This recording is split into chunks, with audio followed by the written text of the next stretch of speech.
মা বাবারা ছেলে মেয়েদের মধ্যে কার কোন যোগ্যতা তাকে ওইভাবে কাজে লাগাতে হবে। সবার এ প্লাস পাওয়ার কোনো দরকার নাই। আমাদের দেশে একটা টেন্ডেন্সি আছে, পরীক্ষায় এ প্লাস না পাইলে তুই কি করলি, পাশের বাড়ির ছেলে এ প্লাস পাইছে, যা ওর পা ধোয়া পানি খা। কি খা? তা আমি ভাবছি যে পা ধোয়া এ প্লাস পাওয়া ছেলেদের পা ধোয়া পানির একটা পানির ব্র্যান্ড বানাইতে হবে, এরকম লেখা থাকবে এ প্লাস পাওয়া ছেলেদের পা ধোয়া পানি।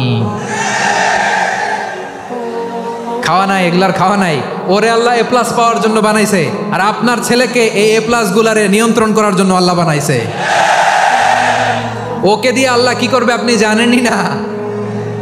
একটা এ প্লাস, একটা এ গ্রেড একটা মানুষের জীবনকে ঠিক করে দিতে পারে না। আপনার ছেলেকে আল্লাহ অন্যদিকে যোগ্যতা দিয়েছে। ওদের মনোবল ভাঙবেন না, খবরদার খবরদার। ছেলে মেয়েদের মনোবল ভাঙবেন না। যাকে দিয়ে যেটা হবে তাকে দিয়ে সেটা করতে হবে, তার প্রতিভাকে সেভাবে কাজে লাগাতে হবে। তাহলে বাংলাদেশ আমাদের এই জনসংখ্যা জনসম্পদে রূপান্তরিত হবে। আমাদের সরকারের তত্ত্বাবধানে আমাদের 18 কোটি জনগণ দক্ষ জনশক্তিতে রূপান্তরিত হোক। আমরা চাই কি চাই না? আমরা ভালো মানুষ, শ্রেষ্ঠ মানুষ হতে চাই কি চাই না? ওই জাপানিজদের মতো সৎ, ওই ইউরোপিয়ানদের মতো কালচার আমাদেরকে আল্লাহ তাআলা কোরআন সুন্নাহ অনেক কিছু দিয়েছেন।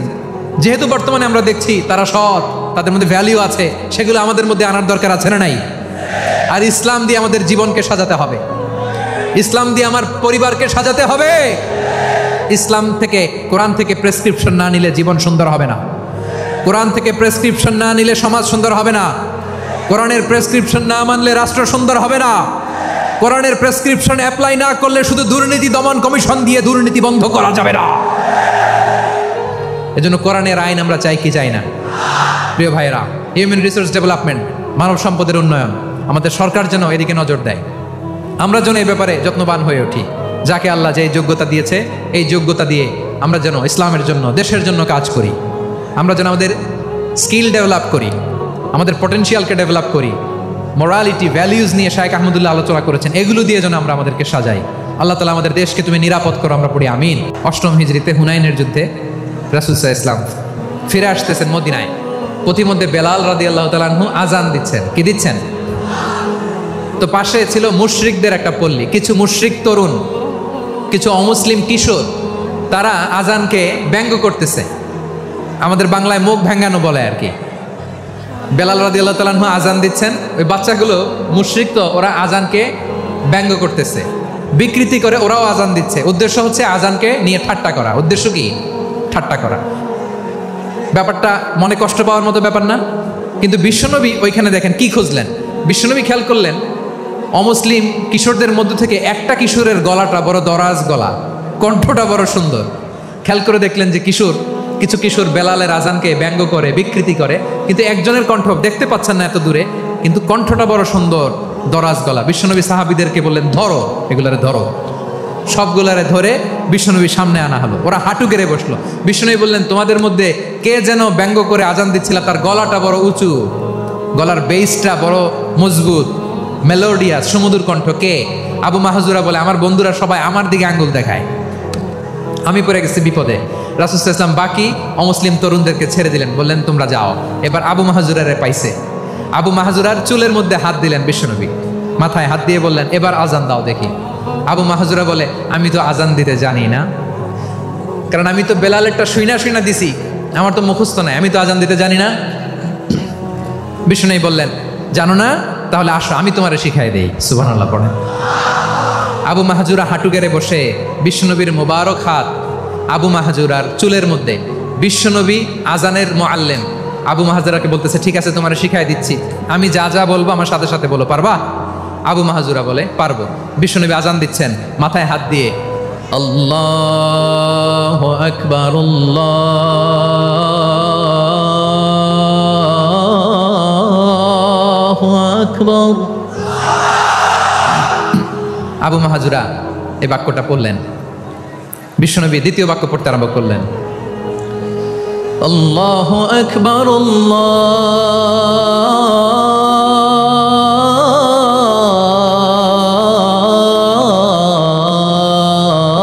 আল্লাহু আকবার। আবু মাহজুরা এই বাক্যটা বললেন। বিশ্বনবী আবু মাহজুরার মাথার মধ্যে হাত দিয়ে তৃতীয় বাক্য বললেন,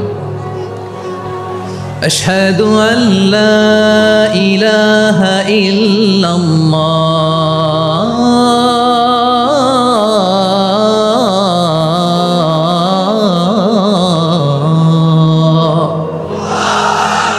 আবু মাহজুরা তৃতীয় বাক্য পড়লেন। বিশ্বনবী একটা বাক্য পরে আবু মাহজুরা পরে, বিশ্বনবী পরে আবু মাহজুরা পরে। আবু মাহজুরা কিন্তু অমুসলিম, মুশরিক। আবু মাহজুরা বলে, এক একটা বাক্য পড়ি আমার কলিজাটা গলে ঠান্ডা হয়ে যায়। এতদিন মোহাম্মদকে গালি দিতাম, এখন মোহাম্মদ আমার মাথায় যখন হাত রাখছে আমার সারা শরীর ঠান্ডা হয়ে গেছে। বিশ্বনবী আজান শিখাচ্ছেন, একটা একটা বাক্য পড়ে আবু মাহজুরাও পড়ে, বিশ্বনবী পড়ে আবু মাহজুরাও পড়ে। পুরো বাক্যগুলো যখন শেষ, আজান শেষ, আবু মাহজুরাও যখন পুরো আজান করলেন, আবু মাহজুরা বললেন, এতদিন মোহাম্মদের চেহারা দেখলে আমার ঘৃণা লাগতো, আজ থেকে মোহাম্মদের চেহারার চেয়ে প্রিয় চেহারা আমার কাছে রায়।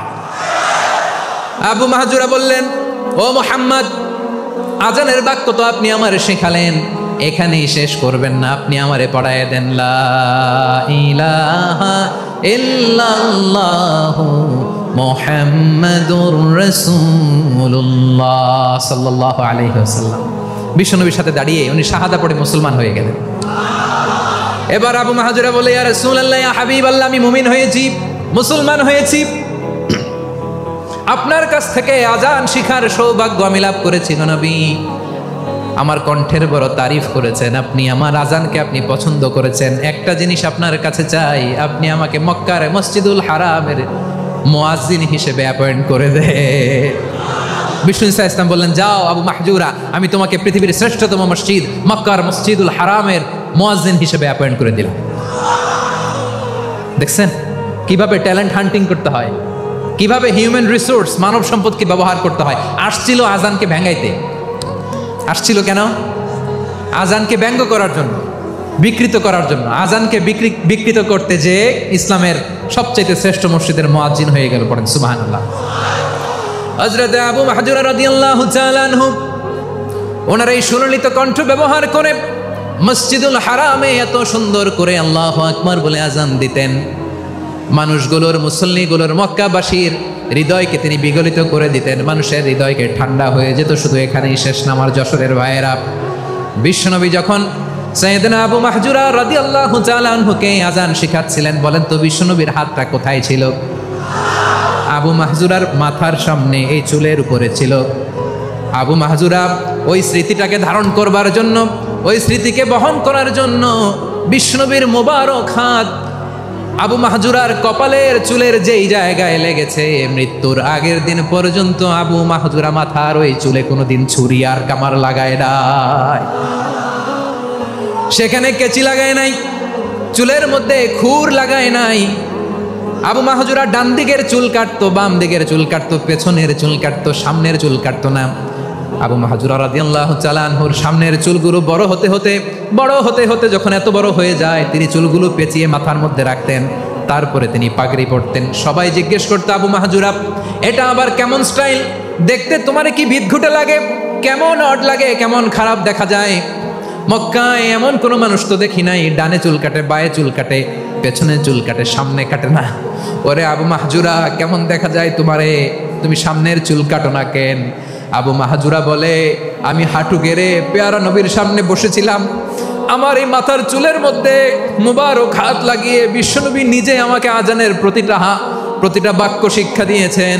বিশ্বনবীর মোবারক হাত, পবিত্র হাত আমার মাথার চুলের যে জায়গায় লেগেছে, আমি চাই ওই চুলগুলা নিয়ে আমি আমার কবরের ভিতরে যাব। সাইয়েদনা আবু মাহজুরা রাদিয়াল্লাহু তাআলা আনহু ইন্তেকালের আগের পর্যন্ত মাথার সামনের চুলগুলা কাটে নাই। মাথার সামনের চুল তিনি কাটেন নাই। সুবহানাল্লাহি বিহামদি। কেমন ভালোবাসতেন বিশ্বনবী সাহাবীদেরকে, সাহাবারা কেমন ভালোবাসতেন বিশ্বনবীকে। সামনের চুলগুলো বড় হতে হতে এত বড় ছিল, পেঁচিয়ে রেখে পাগড়ি পরতেন, কাটতেন না। নবীর হাত লেগেছিল। সুবহানাল্লাহ পড়েন। তাহলে what is the lesson? Moral of the story কি? মোরাল অফ দ্য স্টোরি হচ্ছে, আসছিল আজানকে ব্যঙ্গ করার জন্য, বিকৃত করার জন্য, হয়ে গেল মসজিদুল হারামের মুয়াজ্জিন। দেখেন বিশ্বনবী একটা খারাপ সিচুয়েশনের মধ্যে থেকে কি ভালো জিনিস বের করে আনলেন। আমি যে শুরুতে বলেছি কিভাবে তিনি হিউম্যান রিসোর্সকে ডেভেলপ করেছেন, ম্যানেজ করেছেন। তিনি যে চৌকস ট্যালেন্ট হান্টার ছিল, দেখেন সবার মধ্যে থেকে এর বাছাই করে মুয়াজ্জিন বানাই দিয়েছেন। সুবহানাল্লাহ পড়েন। তার মানে এই না সবাইরে ধরে ধরে উনি মুয়াজ্জিন বানাইছেন। যার যেই ট্যালেন্ট আছে তাকে ওই কাজে অ্যাসাইন করেছেন, যার যেই প্রতিভা আছে তার প্রতিভাকে ইসলামের কাজে লাগিয়েছেন। সুবহানাল্লাহ পড়েন। মানুষকে আল্লাহ স্বাধীনতা দিয়েছেন। ফামান শাআ ফালিউমিন ওয়া মান শাআ ফালিয়াকফুর। চাইলে মুমিন হতে পারো, চাইলে কাফের হতে পারো, তোমার ইচ্ছা। তবে জেনে রাখো, মুমিন হলে পাবা জান্নাত, কাফির হলে পাবা জাহান্নাম। নাও দ্য ডিসিশন ইজ ইয়ার্স। সিদ্ধান্ত তোমার, জান্নাতে যাবা না জাহান্নামে যাবা। যশোরের ভাইরা আওয়াজ করে বলুন, কই যেতে চান, জান্নাতে না জাহান্নামে? ডান দিকে না বাম দিকে? ডানপন্থী না বামপন্থী? চিল্লা চিল্লি না চুপচাপ? ঠিক আছে, ঠিক আছে। মানুষকে আল্লাহ এত স্বাধীনতা দিয়েছেন, মানুষ চাইলে অনেক ভালো হইতে পারে। ভালোর রাস্তাও খোলা, খারাপ হওয়ার রাস্তাও খোলা। ভালো হইলে মানুষ অনেক ভালো, খারাপ হইলে অনেক খারাপ। ভালো হইলে সবচেয়ে ভালো, খারাপ হইলে সবচেয়ে খারাপ। এজন্য সিদ্ধান্ত আপনাকেই নিতে হবে। আল্লাহ তাআলা বলছেন, লাকাদ খালাকনাল ইনসানা ফি আহসানি তাকওয়িম সুম্মা রাদাদনাহু আসফালা সাফিলিন। আমি মানুষকে অনেক সুন্দর অবয়বে, সুন্দর আকৃতিতে সৃষ্টি করেছি। তার শুধু চেহারার ডিজাইনটাই সুন্দর নয়, তার ব্রেনটা বড্ড সুন্দর, তার মানসিকতা বড্ড সুন্দর, তার সৃজনশীলতা বড্ড সুন্দর। পড়েন সুবহানাল্লাহ। আমাদের চেহারা, অবয়ব, ডিজাইন যে সুন্দর তা না, আমাদের ব্রেনটা অনেক সফিস্টিকেটেড ব্রেন, অনেক সফিস্টিকেটেড। এই 1.5 কেজি ব্রেন ইউজ করে মানুষ গোটা বিশ্বে সভ্যতা বিনির্মাণ করেছে, ঠিক কিনা? এই ব্রেন আল্লাহ তাআলা আমাকে দিয়েছে। এটারে কাজে লাগালে, আপনার 6 সেন্স কাজে লাগালে আপনি অনন্য মানুষ হয়ে উঠবেন, মহামানবে রূপান্তরিত হবেন। মানুষ হতে পারে, চাইলেই মহামানব হতে পারে। আবার যদি মানুষ চায় খারাপও হতে পারে। আল্লাহ বলেন শুধু ভালোই না, ভালো হতে চাইলে অনেক ভালো তুমি হতে পারো, আবার খারাপ হতে চাইলে অনেক খারাপ তুমি হতে পারো। সুম্মা রাদাদনাহু আসফালা সাফিলিন।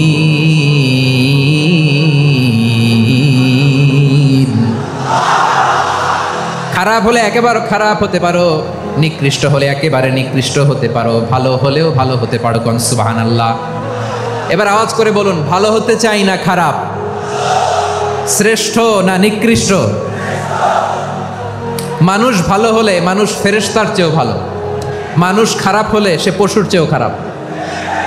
কথা ঠিক কিনা বলেন? ভালো হলে ফেরেশতার চেয়েও ভালো, খারাপ হলে পশুর চেয়েও নিকৃষ্ট।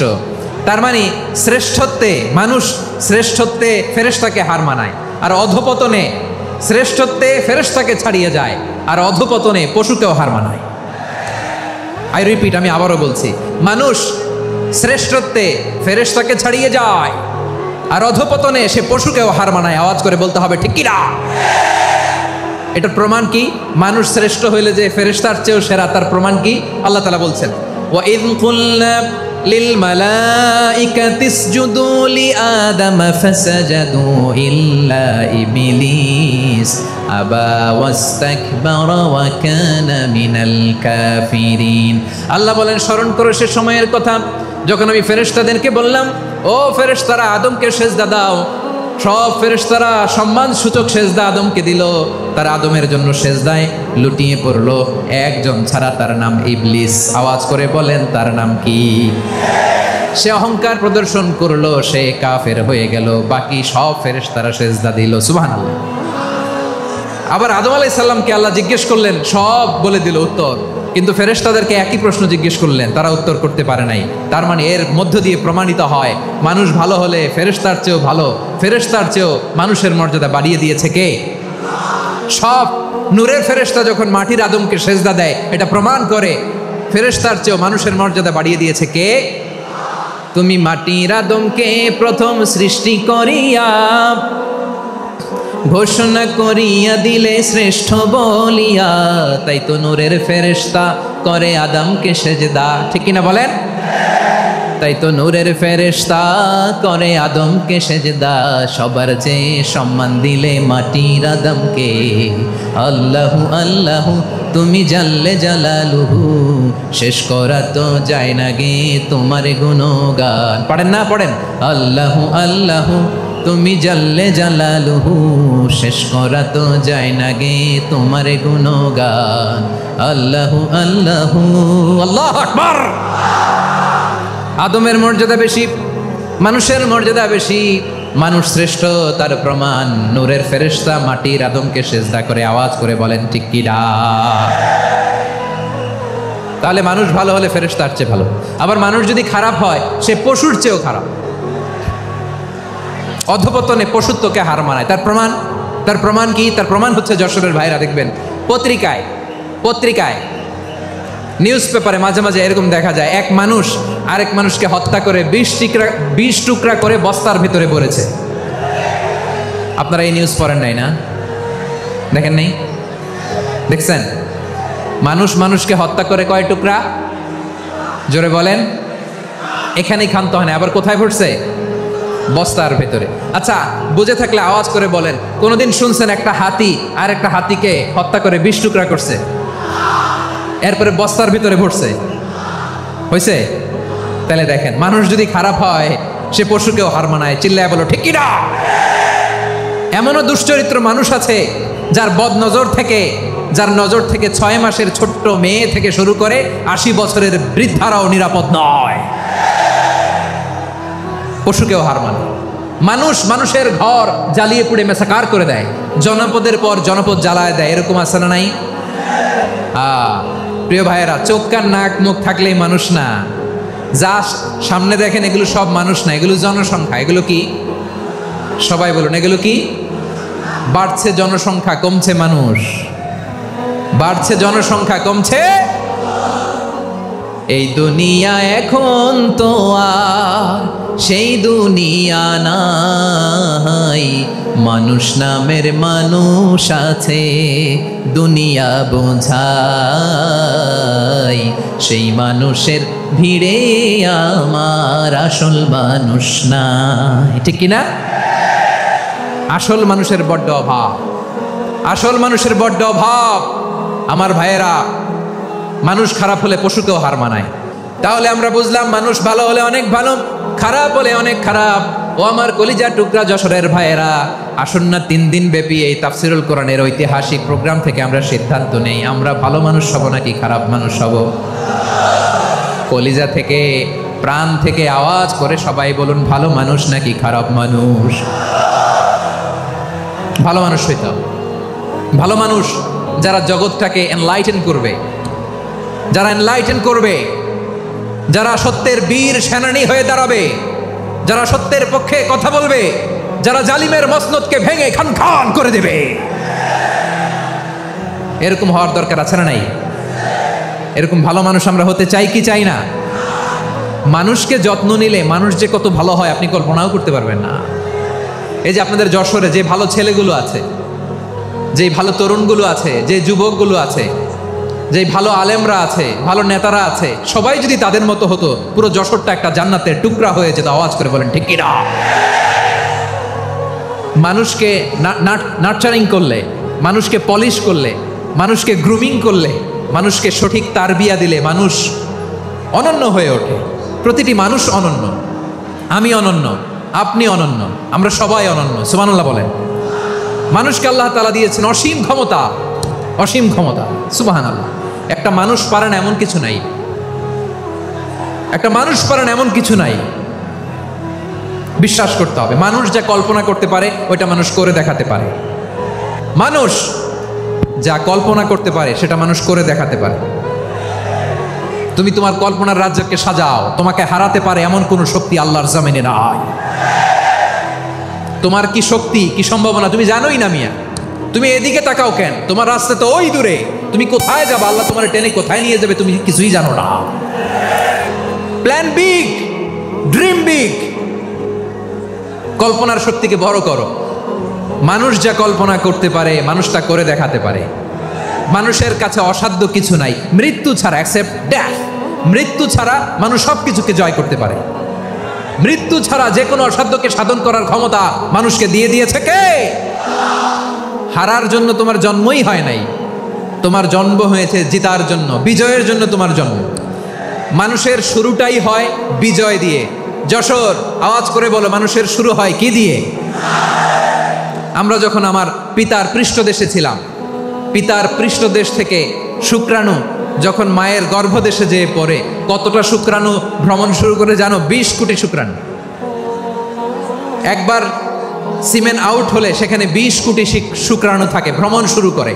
ওই 20 কোটি শুক্রাণুর মধ্য থেকে তুমি আমি আজকে এক বিকশিত শুক্রাণু মানব রূপে পৃথিবীতে এসেছি। সুবহানাল্লাহ। ওই 20 কোটি শুক্রাণুর প্রতিযোগিতায় সবাইরে পেছনে ফেলে সেদিন আমি সফল হয়েছিলাম, সেদিন আমি বিজয়ী হয়েছিলাম। সেদিন আমি এত ছোট ছিলাম, মাইক্রোস্কোপ দিয়েও আমার অস্তিত্ব টের পাওয়া যায় না। আমি এত তুচ্ছ ছিলাম, নগণ্য ছিলাম। আমার কান ছিল না, আমার চোখ ছিল না, আমার হাত ছিল না, আমার জন্য রিকমেন্ডেশন করার মতো মামু ছিল না, খালা ছিল না, কেউ ছিল না। তারপরেও ওই প্রতিযোগিতায়, ওই কম্পিটিশনে যখন আমারে কেউ হারাতে পারে নাই, আল্লাহর জমিনেও আমারে কেউ হারাতে পারে না। হারার জন্য তোমার জন্মই হয় নাই, তুমি আসছো জিতার জন্য। সুবহানাল্লাহ। বিশ্বনবী বলেন, আন্নাসু মাআদিন কামাআদিনি যাহাবি ওয়াল ফিদ্দা খিয়ারুহুম ফিল জাহিলিয়াতি খিয়ারুহুম ফিল ইসলাম। Peoples are like mines of gold and silver. সোনার খনি, রূপার খনি, এর চেয়েও বড় খনি হচ্ছে এই মানব সম্পদের খনি। আওয়াজ করে বলেন আল্লাহু আকবার। আল্লাহ তাআলা এই সম্পদ আমাদেরকে দিয়েছে। বিশ্বনবী বলেন, মানুষ হচ্ছে খনির মতো। খিয়ারুহুম ফিল জাহিলিয়াতি খিয়ারুহুম ফিল ইসলাম।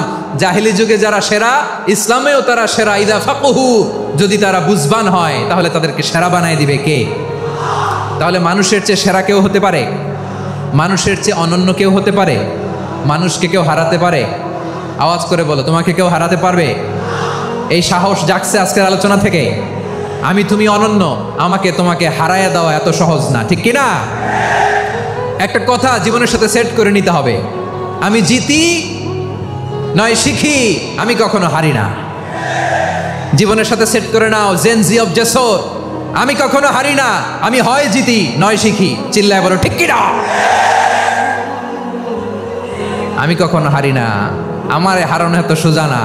কি সাহস জাগছে? বুকে সাহস জাগছে? তাকবীর পড়ো, লিল্লাহে তাকবীর। তাহলে বিশ্বনবী বললেন, নাসু মাআদিন, মানুষ হচ্ছে খনি। এই ধাক্কা ধাক্কি আমি জানি, এগুলো ভালোবাসার ধাক্কা ধাক্কি, এজন্য আমি সহ্য করে নেই। এগুলো যে ভালোবাসার ধাক্কা ধাক্কি এটা আমরা বুঝি। পৃথিবীর কোনো আইন, সিকিউরিটি প্রোটোকল দিয়ে এটারে মানানো যাবে না, কারণ এটা তো ভালোবাসা, লাভ। লাভ কোনো আইন কানুন দিয়ে বাধা যায় না, মানানো যায় না, ঠিক কিনা বলো?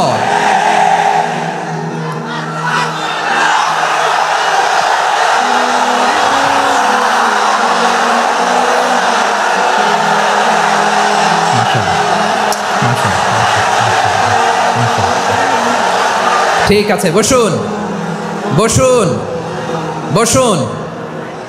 আল নাসু মাআদিন, মানুষ হচ্ছে খনি। এই খনির যত্ন নিতে হবে।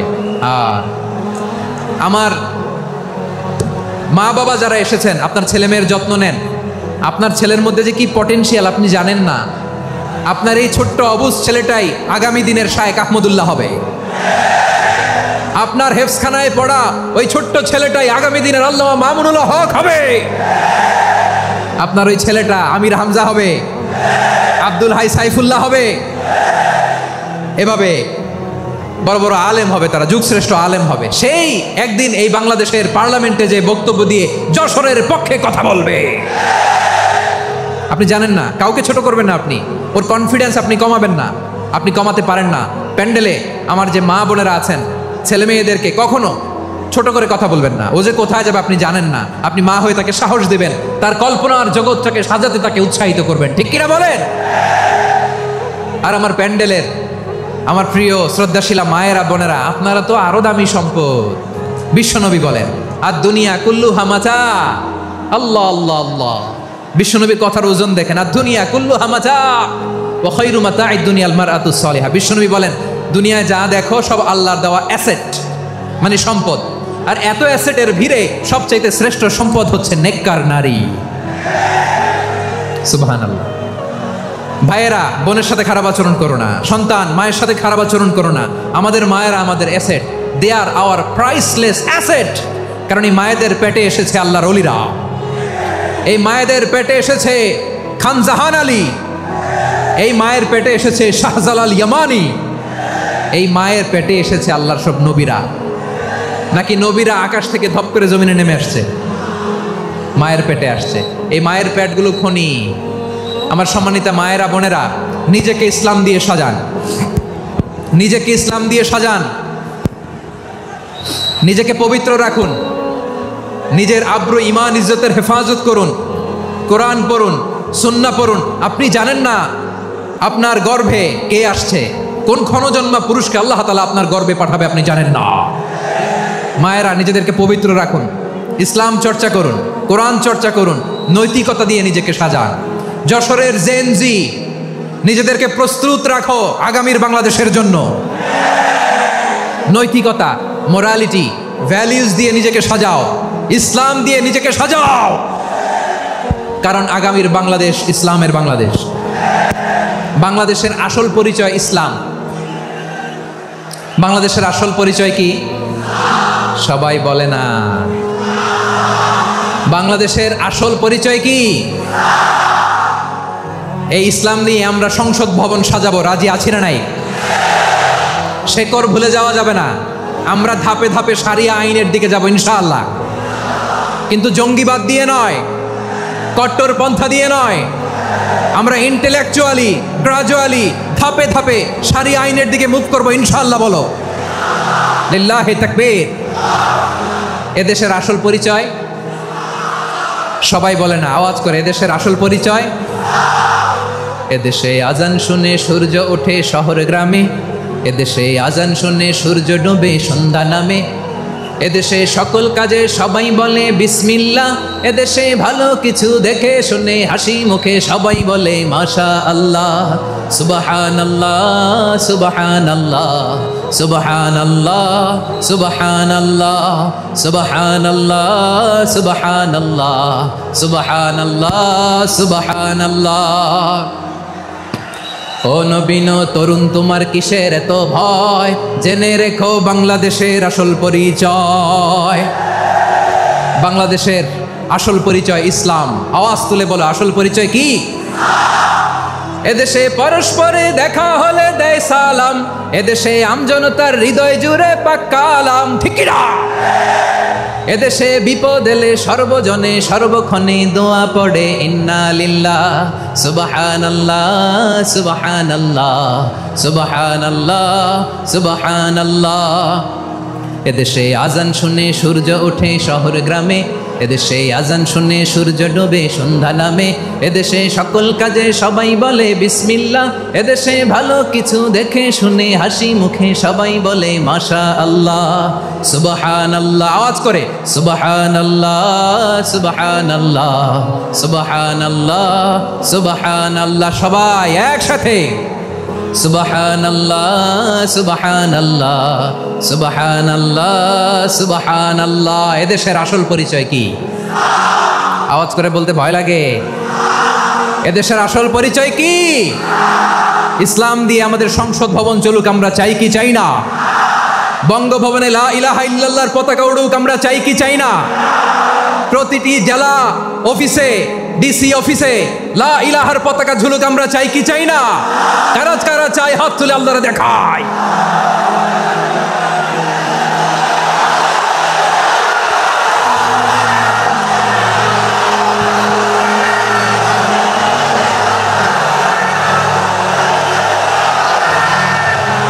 মাশাআল্লাহ মাশাআল্লাহ মাশাআল্লাহ মাশাআল্লাহ। যশোর, আওয়াজ করে বলো, ভালো মানুষ না খারাপ মানুষ? বুঝে বলছে তো? মানুষ ভালো হলে যে কত ভালো।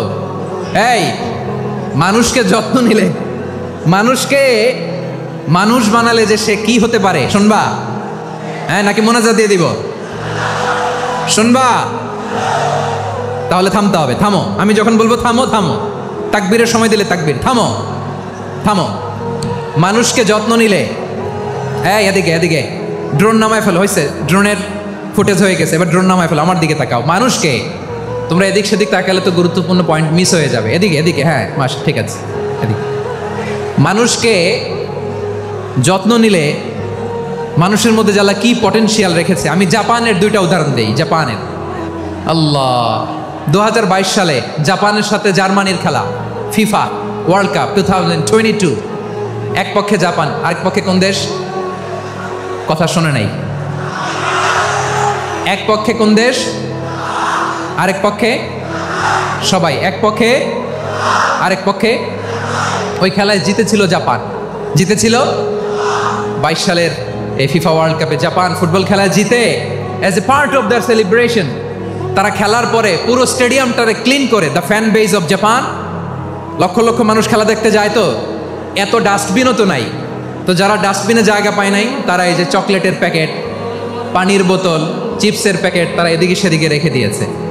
জাপানের ভক্তরা, জাপানের ফলোয়াররা as a part of their celebration তারা খেলার পরে পুরো স্টেডিয়ামের সব ময়লা আবর্জনা ক্লিন করে তারপরে বিদায় নিয়েছে। তাদেরকে কি ক্লিন করার দায়িত্ব দেওয়া হয়েছিল? এই যশোর, জাপানের যে ছেলেরা খেলা দেখতে গেছিল ওদেরকে কি ক্লিন করার দায়িত্ব দিছিল? তারা কি স্টেডিয়ামের পরিচ্ছন্নতা কর্মী? তাদের আকল, তাদের সিক্স সেন্স তাদেরকে বলেছে। ছোটবেলা থেকে জাপান গভর্নমেন্ট ওদেরকে এত পরিচ্ছন্নতা শেখায়, ক্লিনলিনেস অ্যাওয়ারনেস ক্যাম্পেইন করায়। ক্লাসে আমি দেখেছি, ক্লাসে নিজের বেঞ্চ নিজে মুছে, ক্লাসের মাঝখানে একটা সময় দেয়, নিজের টেবিল নিজে মুছে, নিজের ক্লাসরুমটা নিজে পরিষ্কার করে, রাস্তাঘাটে একটা ধুলা নাই, ময়লা নাই, একটা টিস্যু নাই। খেলার পরে গোটা বিশ্বকে তাক লাগিয়ে দিয়েছে। জাপানের ফ্যানরা সবার রেখে যাওয়া গার্বেজ, টিস্যু, বোতল পরিষ্কার করে তারপরে স্টেডিয়াম থেকে বিদায় নিয়েছে। আমরা কেন এমন হইতে পারলাম না? আমরা কেন এমন হইতে পারলাম না? জাপানের যারা এগুলো করছে ওদের 3টা করে চোখ না? চোখ তো 3টা, জাপানো লাগো, জাপানো লাগো, হাত তো 4টা, কান তো 6টা, হ্যাঁ? নাকি আমার মতো 2 হাত 2 কানওয়ালা মানুষ? চোখে দেখলে ওটা মানুষ না। চিন্তা করছেন? তার মানে জাপানিজদেরকে যে গ্রুমিং করে শিখানোর মাধ্যমে পরিচ্ছন্ন বানানো গেছে, ওরা যেমনি মানুষ আমরাও মানুষ, আমাদের সন্তানদেরকে শেখালে তারাও পারবে, পারবে কিনা? 2 নম্বর উদাহরণ বলি, চট্টগ্রাম ফেনীতে যারা গিয়েছেন, মেঘনা গুমতি ব্রিজ প্রকল্প নাম শুনছেন? মেঘনা একটা ব্রিজ পার হওয়া লাগে, এই মেঘনা গুমতি, এখানে 3টা ব্রিজ কাশপুর সহ, এই 3টা ব্রিজের নির্মাণ কাজ, রেনোভেশনের কাজ দেওয়া হয়েছিল জাপানের একটা কোম্পানিকে। কাকে? জাপানের কোম্পানি নির্মাণ শেষে 738 কোটি টাকা বেঁচে গেছিল, এটা গভর্নমেন্টের হাতে দিয়ে তারা বিদায় নিয়েছে। কত টাকা? 738 কোটি টাকা। যত প্রাক্কলিত ব্যয় নির্ধারণ করা হয়েছে সব টাকা সরকার, তৎকালীন সরকার 2019-এর সরকার, কারা ছিল তো জানেন? এই 2019-এর সরকার তাদেরকে দিয়েছে। তারা রিনোভেশন নির্মাণ শেষে 738 কোটি টাকা অতিরিক্ত বেঁচে গেছিল, এটা আবার গভর্নমেন্টের হাতে বুঝাই দিয়ে তারা বিদায় নিচ্ছে। আমরা কেন এমন হইতে পারলাম না? জাপানের ওরাও মানুষ, আমরাও মানুষ, তার মানে মানুষে মানুষে পার্থক্য আছে না নাই? আচ্ছা, জাপানের 2টা উদাহরণ দিলাম, এবার আমার দেশের 2টা উদাহরণ দিব না? বাংলাদেশের 2টা উদাহরণ দেয়। 1 নম্বর উদাহরণ, গত সপ্তাহে আপনারা জানেন কক্সবাজার আমার একটা প্রোগ্রাম ছিল, তো হেলিকপ্টারে গিয়েছিলাম। ফেনী জেলা যখন পার হচ্ছি আমি দেখলাম 3টা উইন্ডমিল। উইন্ডমিল চিনেন তো? বিশাল পিলার, 3টা 4টা পাখা থাকে, বায়ু বিদ্যুৎ কেন্দ্র, বাংলাদেশের প্রথম বায়ু বিদ্যুৎ কেন্দ্র এটা, মুহুরী প্রজেক্ট বলে এটা সম্ভবত, মুহুরী প্রজেক্ট। তো সাগরের বাতাসের ঝাপটায় এটা ঘুরে এনার্জি হয়, ইলেকট্রিসিটি উৎপাদন হয়। তো আমি পাইলটকে বললাম, ভাই এগুলো থেকে কেমন ইলেকট্রিসিটি উৎপাদন হয়? কয় হুজুর একটু হয় না, কিছুই হয় না। কিছুই হয় না মানে? বলে হুজুর বাংলাদেশে যত উইন্ডমিল আছে এটার পাখা একটাও ঘুরে না।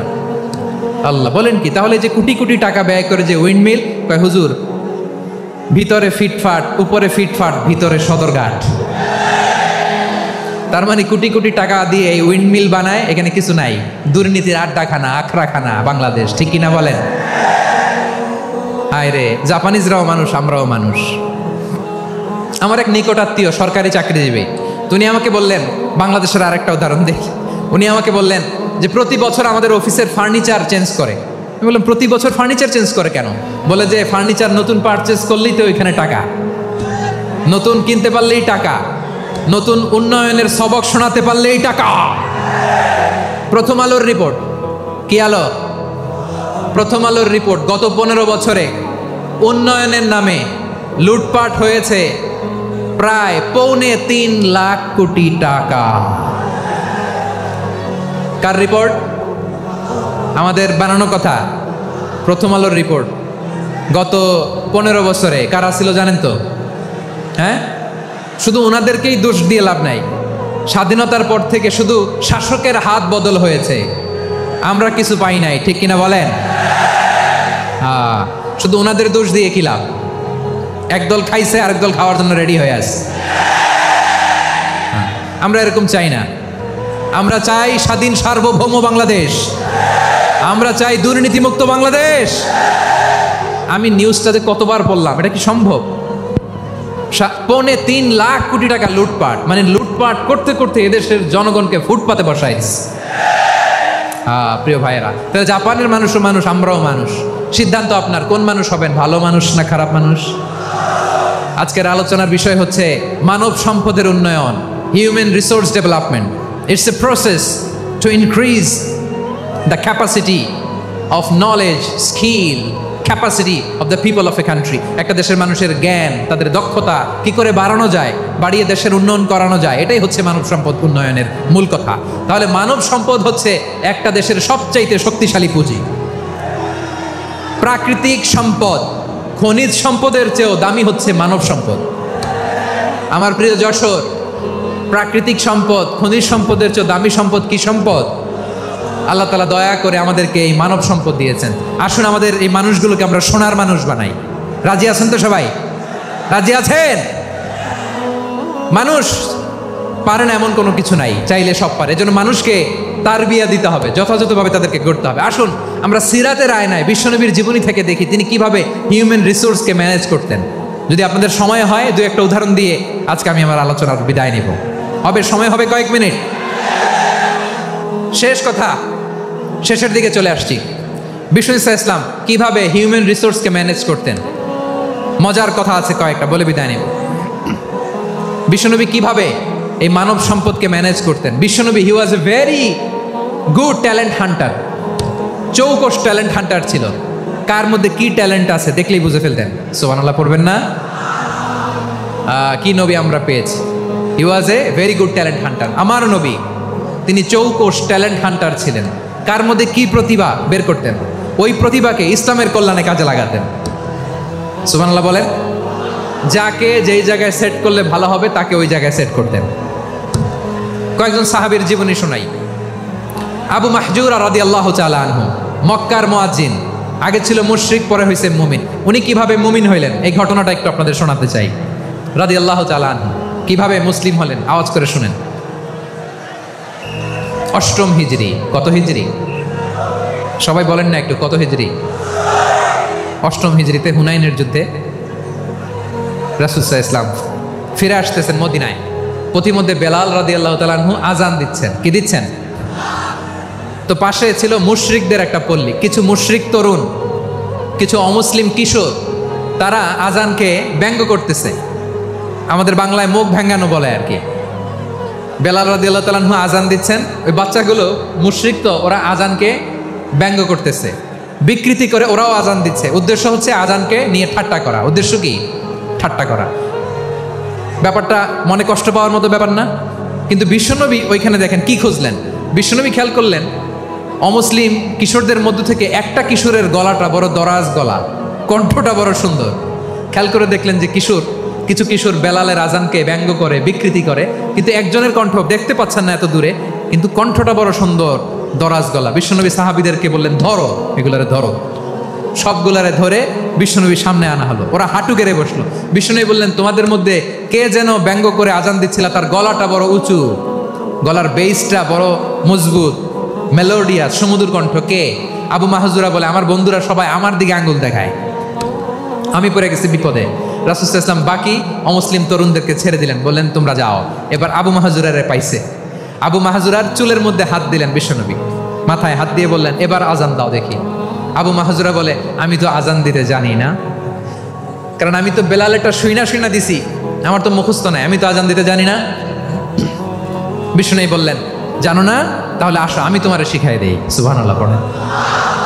আবু মাহজুরা হাঁটু গেড়ে বসে, বিশ্বনবীর মোবারক হাত আবু মাহজুরার চুলের মধ্যে।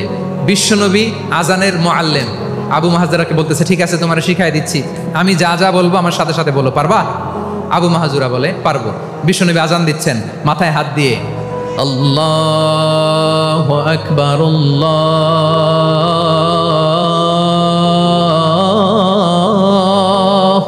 আকবার। আবু মাহাজুরা এই বাক্যটা পড়লেন। বিশ্বনবী দ্বিতীয় বাক্য পড়তে আরম্ভ করলেন, আল্লাহু আকবার,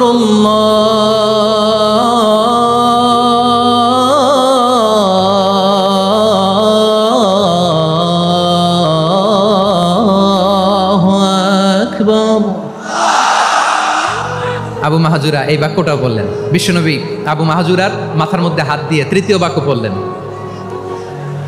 আশহাদু আল্লা ইলাহা ইল্লাল্লাহ।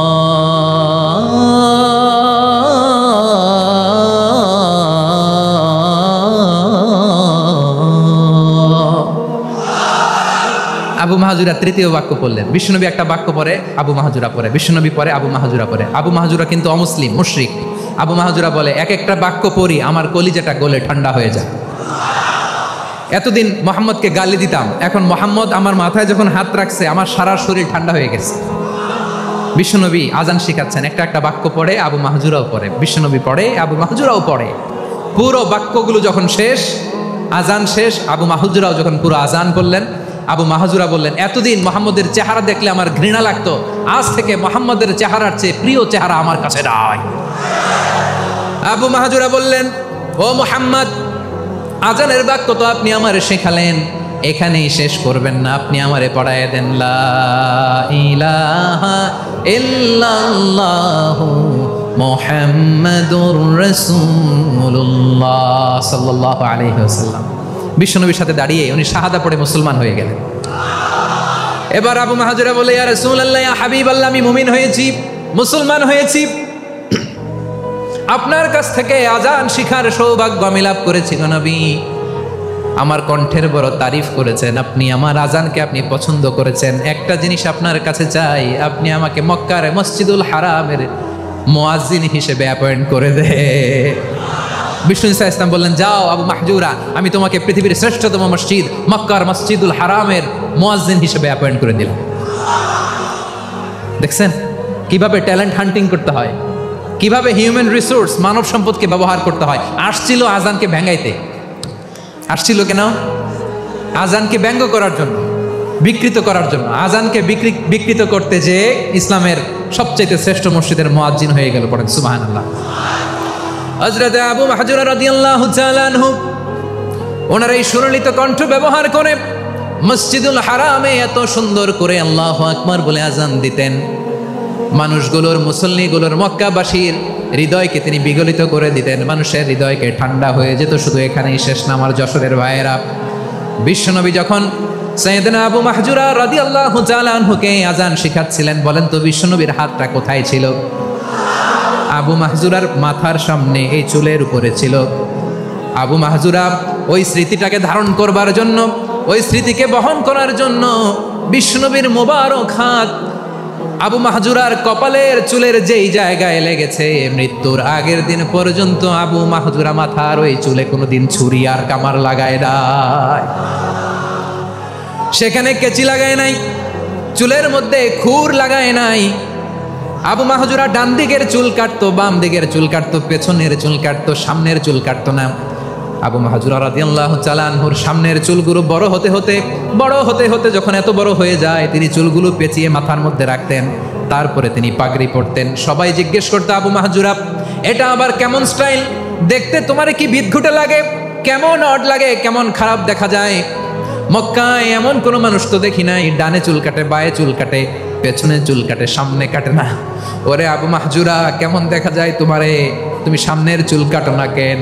আবু মাহজুরা বলে, আমি হাঁটু গেড়ে পেয়ারা নবীর সামনে বসেছিলাম, আমার এই মাথার চুলের মধ্যে মুবারক হাত লাগিয়ে বিশ্বনবী নিজে আমাকে আজানের প্রতিটা বাক্য শিক্ষা দিয়েছেন।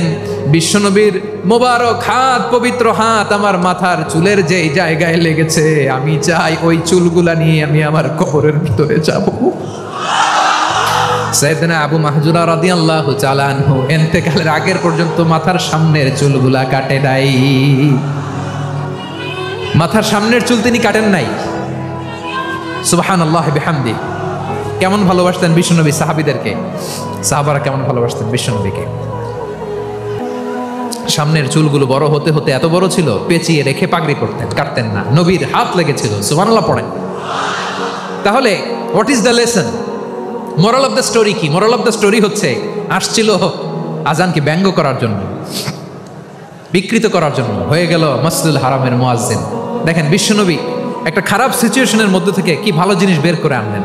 আমি যে শুরুতে বলেছি কিভাবে তিনি হিউম্যান রিসোর্সকে ডেভেলপ করেছেন, ম্যানেজ করেছেন। তিনি যে চৌকস ট্যালেন্ট হান্টার ছিল, দেখেন সবার মধ্যে থেকে এর বাছাই করে মুয়াজ্জিন বানাই দিয়েছেন। সুবহানাল্লাহ পড়েন। তার মানে এই না সবাইরে ধরে ধরে উনি মুয়াজ্জিন বানাইছেন। যার যেই ট্যালেন্ট আছে তাকে ওই কাজে অ্যাসাইন করেছেন, যার যেই প্রতিভা আছে তার প্রতিভাকে ইসলামের কাজে লাগিয়েছেন। সুবহানাল্লাহ পড়েন। যায়েদ বিন সাবিত রাদিয়াল্লাহু তাআলা আনহু, নাম শুনেছেন? যশোর কথা বেরোয় না। যদি জায়গায় সালমান খানের নাম শুনছেন সবাই হাত তুলবে, জি হুজুর শুনছি, মানে সব দেখা শেষ। সালমান খান, আমির খান, অমুক খান, সব খান মুখস্থ, কিন্তু যায়েদ বিন সাবিতের নাম মুখস্থ নাই মুসলমানদের। যেই সাহাবী মাথার সামনের চুল কাটে নাই, মসজিদুল হারামের মুয়াজ্জিন বানাইছেন বিশ্বনবী, সাহাবীর নাম কি? খায়া ফেলাইছে, স্লোগানের সাথে খায়া ফেলাইছে। আবু মাহজুরা, কি নাম? আবু মাহজুরা আল জুমাহি রাদিয়াল্লাহু তাআলা আনহু। এই নামটা আজকে নিয়ে যাইতে হবে যশোর। আবু মাহজুরা রাদিয়াল্লাহু তাআলা আনহু। 2 নম্বরে বলছিলাম যায়েদ বিন সাবিত রাদিয়াল্লাহু তাআলা আনহু। বিশ্বনবী দেখলেন মদিনার এই আনসারী সাহাবী হাইলি ট্যালেন্টেড, ইন্টেলেকচুয়াল, মেরিটোরিয়াস, জ্ঞানের প্রতি তার আকর্ষণ, মারাত্মক আকর্ষণ। বিশ্বনবী তাকে দায়িত্ব দিলেন, কোরআন যা নাজিল হয় তুমি লিখো, কাতিবুল ওয়াহি বানায় দিলেন। সুবহানাল্লাহ। যায়েদ বিন সাবিতরে আবার আজান শিখান নাই, কারণ তার মধ্যে বিশ্বনবী প্রতিভা দেখেছেন, একাডেমিক প্রতিভা। বিশ্বনবীর একাডেমিক প্রজেক্টগুলো তিনি হ্যান্ডেল করতেন। যায়েদ বিন সাবিত ছিল বিশ্বনবীর ব্যক্তিগত সচিব। কি ছিল? ব্যক্তিগত সচিব, বোঝেন নাই? বিশ্বনবীর ব্যক্তিগত সচিব এবং দোভাষী। ইহুদিরা কিছু লিখে দিলে এটার অর্থ বিশ্বনবীরে বুঝায় দিতেন, আবার ইহুদিদের কাছে কিছু লিখতে হলে তিনি লিখে দিতেন। বিশ্বনবী একদিন বললেন, ইন্নী ওয়াল্লাহি মা আমানু ইয়াহুদা আলা কিতাব। ইহুদিরা যে চিঠি পাঠায় অর্থ তো বুঝি না, আরেক ইহুদি আইনে অর্থ করা লাগে। আবার ইহুদিদের কাছে কিছু লিখে পাঠাইতে চাইলে আমরা তো লিখতে পারি না, ইহুদিরে দিয়ে লেখা লাগে। ওরা যে পয়রা শোনায় লিখে দেয়, আমি ওদের বিশ্বাস করি না, আমার নিজের একজন লোক দরকার। বিশ্বনবী এই যায়েদ বিন সাবিতকে চুজ করলেন ল্যাঙ্গুয়েজের জন্য। উনি বললেন, যায়েদ তোমার সফট স্কিলকে ডেভেলপ করতে হবে, তুমি হিব্রু ল্যাঙ্গুয়েজ শিখে ফেলো।